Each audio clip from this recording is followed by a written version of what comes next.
Panalangin para kay Dagul. Isang malungkot na balita ang ibinahagi ng showbiz columnist at talent manager na si OG Diaz sa kanyang YouTube channel na Showbiz Updates tungkol sa komedyante na si Romy Pastrana o mas kilala sa pangalang Dagul.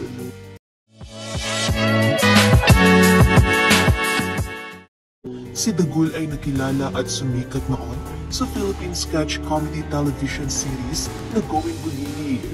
Sa latest episode ng Showbiz Updates nitong linggo, April 28, iniulat ni Showbiz Insider OG Diaz ang tungkol sa kalagayan ng komedyante. Kasalukuyan umanong nakikipaglaban ngayon si Dagul sa karamdaman at nakakonfine sa Philippine Heart Center. Nagpapaabot naman raw ng tulong ang mga senador na kakilala ng komedyante sa pamamagitan ng guarantee letter.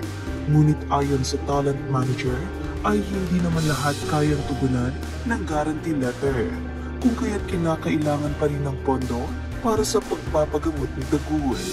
Si Dagul ay nakakonfine ngayon sa Philippine Heart Center kung saan, in fairness naman, tinutulungan naman siya ng mga senador na mga kakilala niya, yung mga guarantee letter, lahat ni OG. Pero hindi naman lahat kayang tugunan ng guarantee letter. So, kailangan pa rin nila ng pondo para sa pagaling ni Dagul. Aniya pa. Dagdag pa ni OG na magdadalawang linggo na raw si Dagul na nakakonfine sa pagamutan ayon sa kanyang anak at sandamakmak umanong test ang ginagawa sa kanyang ama. Sabi nga ng kanyang anak, 2 weeks na raw doon si Dagul, ang kanyang papa, at maraming test na isinasagawa sa kanya. Bukod sa namuong dugo sa baga at pneumonia, sinusuri rin umano ang puso ni Dagul dahil tila lumalaki raw ito. Ang kanyang lungs ay may clot at chine-check pa ang kanyang heart kasi nga medyo lumalaki yung kanyang heart. So heart enlargement ito at nagka-pneumonia pa siya. Kwento pa ni OG tungkol sa karamdaman ni Dagul.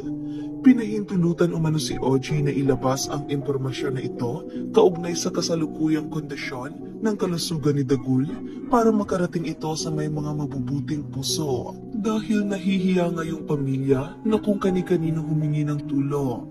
Agad namang hiniling ni OG ang agarang pagaling ng komedyante. Sana ay gumaling ka Dagul para sa iyong mga anak, para sa pamilya mo. Samantala, narito naman ang komento ng mga netizens. Pagaling po kayo idol, Kuya Dagul. Get well soon. See you sa Black Rider. Pagaling ka po Dagul. Praying for your speedy recovery.